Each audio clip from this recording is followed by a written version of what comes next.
Olá, que alegria estar aqui de volta com Na Boa, onde eu sempre trago uma pessoa, uma ideia ou uma história inspiradora. Eu também sou apresentadora do quadro Aceleradores do Bem da Rede 98 e recentemente eu entrevistei a Mariana Serra, da V Volunteer. Eu tenho um carinho enorme por ela, pela VV, porque foi com eles que eu tive a minha primeira experiência no voluntariado e que mudou completamente a minha vida, minha forma de ver o mundo e até o meu trabalho.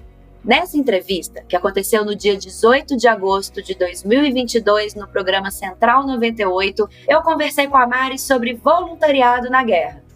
Assim que começou a guerra na Ucrânia, a Mari logo se mobilizou e foi até a Polônia para entender melhor a situação e ver a melhor forma de atuar. Agora, ela está de volta com um time especializado nas atividades que eles vão desenvolver por lá e nos passou todo um contexto de como está a situação mesmo após 6 meses do início do conflito. Foi um papo super interessante, cheio de informações relevantes e, é claro, inspirador. Confere aí. Ucrânia, a gente acha até difícil, né, imaginar que isso seja possível, mas sim, tem muitas coisas boas acontecendo por lá, muito voluntariado, muita empatia, por incrível que pareça, mesmo após aí 6 meses, a gente já está indo para 6 meses de conflito, né? E ainda assim, tem muitas coisas boas acontecendo, muito voluntariado, muitas ações humanitárias, e é de lá que a gente vai conversar com uma amiga muito especial, que é a Mariana Serra, que está lá na Polônia, quase ali na fronteira com a Ucrânia, pela segunda vez, fazendo justamente o que eu tenho falado aqui, né? Trabalho voluntário, entrega. E aí eu já começo perguntando para a Mari exatamente quais ações que eles estão desenvolvendo dessa vez e como é que está essa questão do refúgio aí, né? Todo mundo que ia sair, Mari, já saiu? Vocês sentem ainda esse movimento ainda dos refugiados?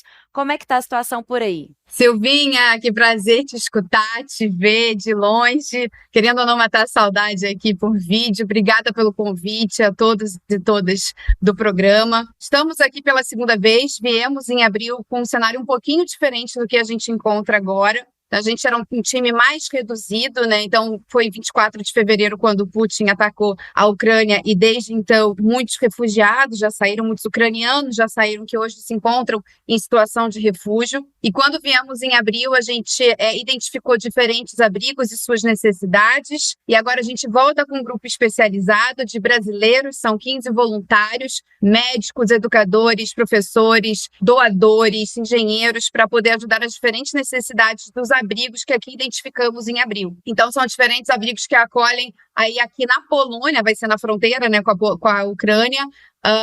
Hoje, a Polônia está recebendo, já se conta mais ou menos aí 1.300.000 ucranianos aqui nesse exato momento no país, mas já passaram por aqui 5 milhões, num total de 11 milhões de pessoas que já cruzaram a fronteira, saindo aí da Ucrânia diante de todo esse conflito.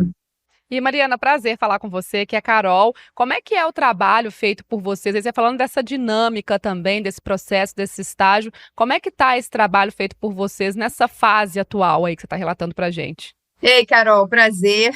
Nesse exato momento, a metodologia da VV, isso é muito importante a gente ressaltar, né? Quando você trabalha com resposta ao desenvolvimento social ou ajuda humanitária, a gente tem que escutar o beneficiário. Quais são as principais necessidades deles nesses momentos? E é exatamente isso que a gente fez e continua fazendo quando a gente veio abril e continuou fazendo ao longo desses meses. E nesse exato momento é o que a gente vai entregar. Então, atendimento médico, né? Não só para as mulheres, hoje 90% desses refugiados são mulheres que tiveram suas famílias separadas, né? Então homens, seus maridos ficaram numa situação muito triste que a gente vê de desespero, inclusive ela deixando suas famílias e cruzaram a fronteira junto com seus filhos. Então atendimento médico para essas mulheres, pediátrico e também uma necessidade aqui muito forte que eles falam, que é de atividades dentro desses abrigos. O que acontece é que muitos desses abrigos iniciados aqui dentro da Polônia, em outros países também, foi iniciado pela sociedade civil e não necessariamente por agências humanitárias, organizações humanitárias ou sociais.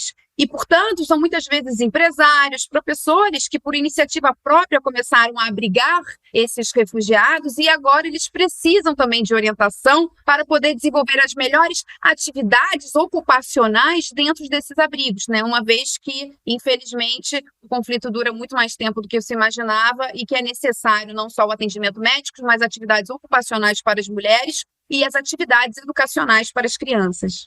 Eu queria perguntar uma coisa para a Mari, que eu achei interessante, que eu vi recentemente, que o McDonald's retomou as atividades lá na Ucrânia, né? Eles tinham fechado aí todas as lanchonetes, mantiveram os salários de todos os funcionários, mas eles retornaram há pouco tempo com essas atividades muito para retomar aquela sensação de normalidade no país. E aí eu fiquei me questionando se isso realmente é válido, se isso realmente trouxe esses benefícios que eles achavam que iria trazer, se é meio que tampar, fingir ou disfarçar um pouco essa situação. O que você acha disso, Mari? Qual que está o clima ainda em torno aí da cidade, das pessoas? Ainda há uma apreensão muito grande? Até que ponto essas ações, elas realmente trazem benefícios ou seria, como eu disse aí, meio que disfarçar uma situação?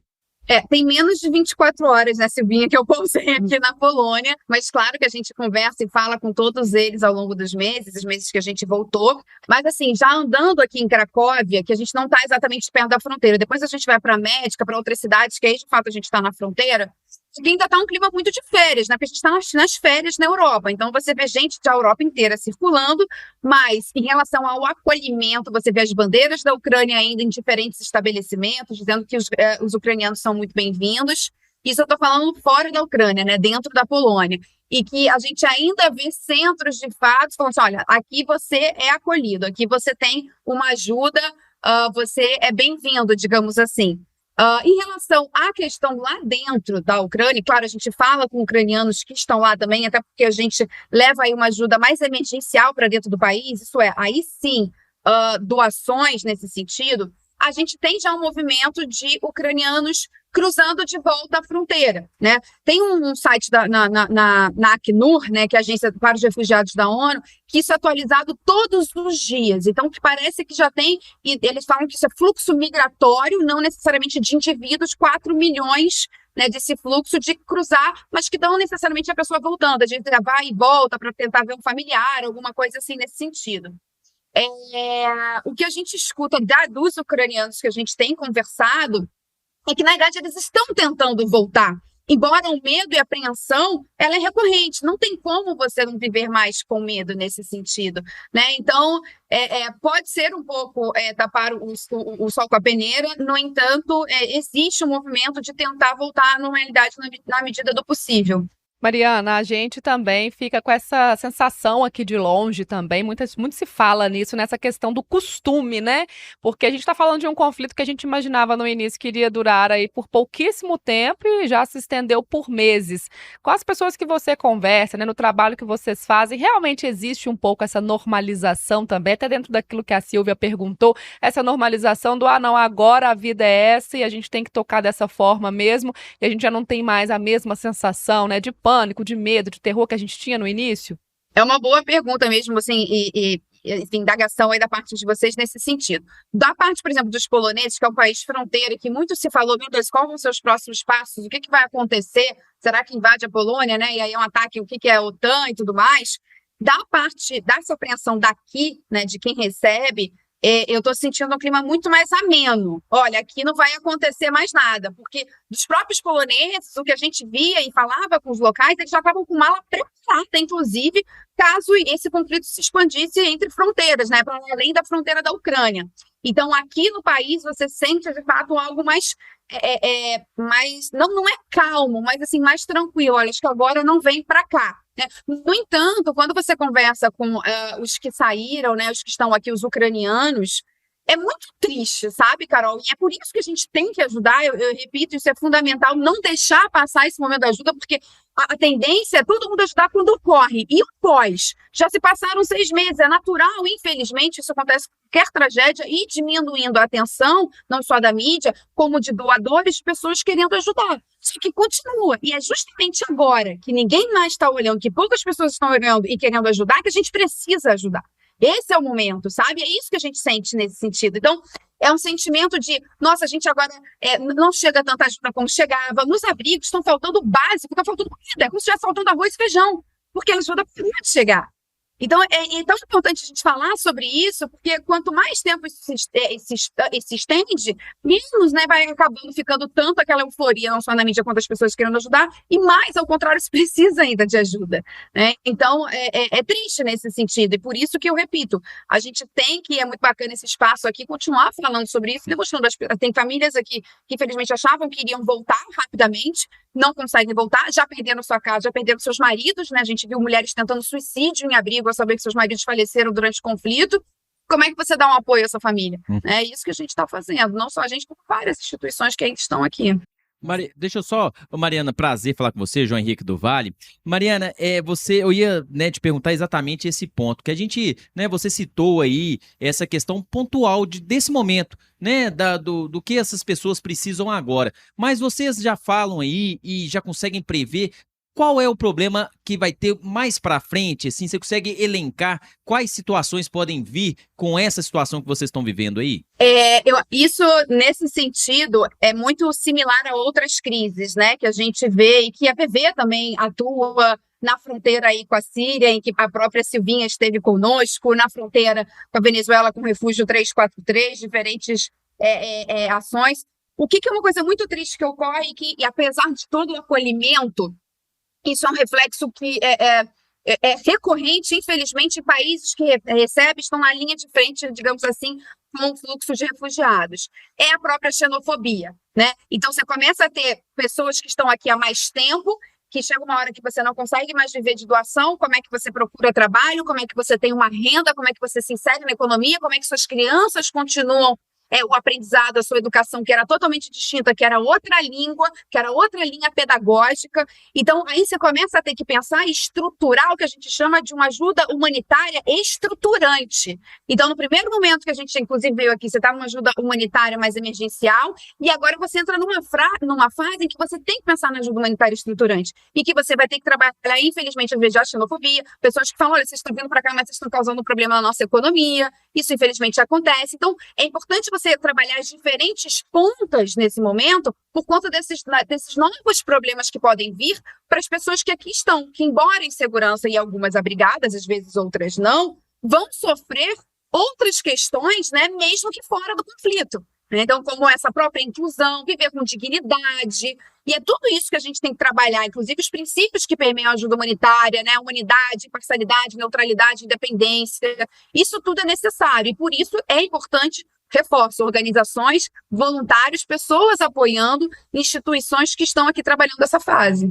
E vale destacar que a VV não só oferece essas oportunidades, né, de trabalhos voluntários aí não só no Brasil, mas ao redor do mundo, como também vários cursos e capacitações justamente para a gente entender mais todas essas questões, né? Então, assim, a Mari estava falando agora da importância da gente falar sobre isso. Eu fiz questão de trazê-la hoje aqui para falar de Ucrânia, que já é um assunto que a gente não está escutando tanto mais assim na mídia, que não tem mais aquele tempo, né, que antes tomava, justamente por causa de uma live que eu assisti com a VV, de uma jornalista que teve a oportunidade de entrevistar o Zelensky e que ela perguntou o que nós, ali na América Latina, nós que estamos tão distantes desse conflito, a gente pode fazer. E foi até um pedido do próprio presidente da Ucrânia de que a imprensa continue falando, de que continue mostrando o que está acontecendo, a situação dessas pessoas. Então, aqui hoje a gente está fazendo exatamente isso, né? E aí eu aproveito o gancho para já também divulgar esse serviço que a VV presta, que são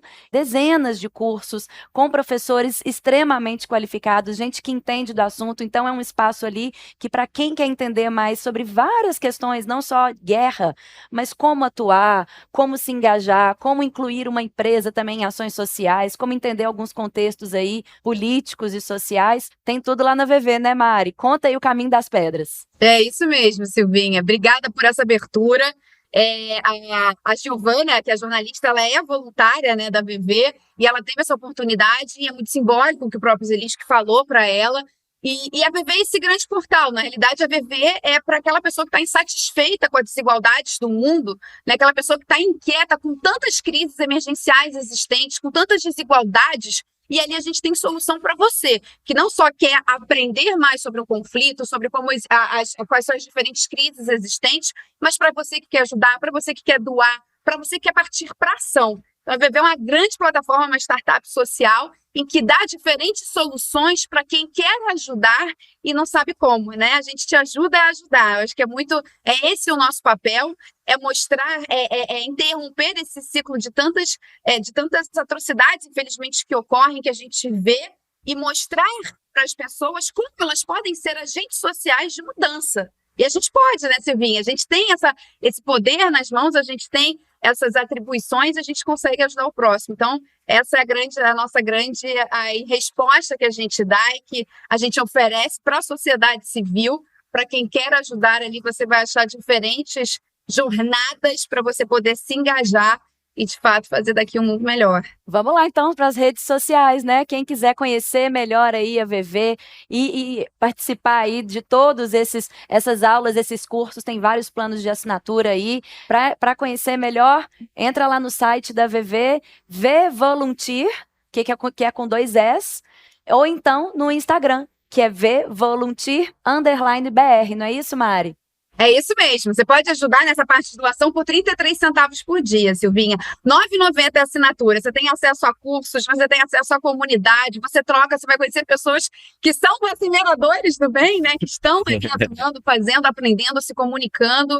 E, claro, partir para ação conosco, que nem a gente está recebendo agora aqui um time aí de 14 pessoas, 15, contando comigo, que estão chegando. É isso.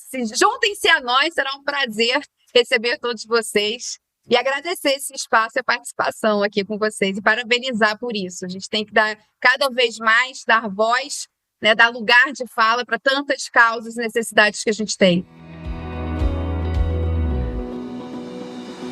O prazer é todo meu em abrir espaços para que cada vez mais iniciativas e ações, como as da Mari e da VV, cheguem a cada vez mais lugares e transformem cada vez mais pessoas. Todos nós que trabalhamos com o social temos a ciência de que não vamos resolver todos os problemas do mundo, ainda mais quando se trata de uma guerra, onde até os próprios envolvidos no conflito não imaginavam que fosse durar tanto. Para se ter uma ideia de como as coisas vão ficando cada vez mais complicadas, uma semana depois dessa entrevista, foi divulgado que a Rússia já dominou 20% do território ucraniano e que em todos estes locais eles já estão alterando o DDD dos telefones para números russos. As escolas já estão recebendo professoras russas que estão ensinando este idioma para os alunos, ao mesmo tempo que o Zelensky, presidente da Ucrânia, promete reconquistar todos estes territórios. Complexo, difícil, mas reconfortante saber que tem pessoas saindo de tão longe para levar um pouco de alento, de capacitação e apoio a essas pessoas. E aqui no Na Boa é assim, sempre aquela luz no fim do túnel, aquele respiro fundo que nos faz acreditar em dias melhores. Até a próxima!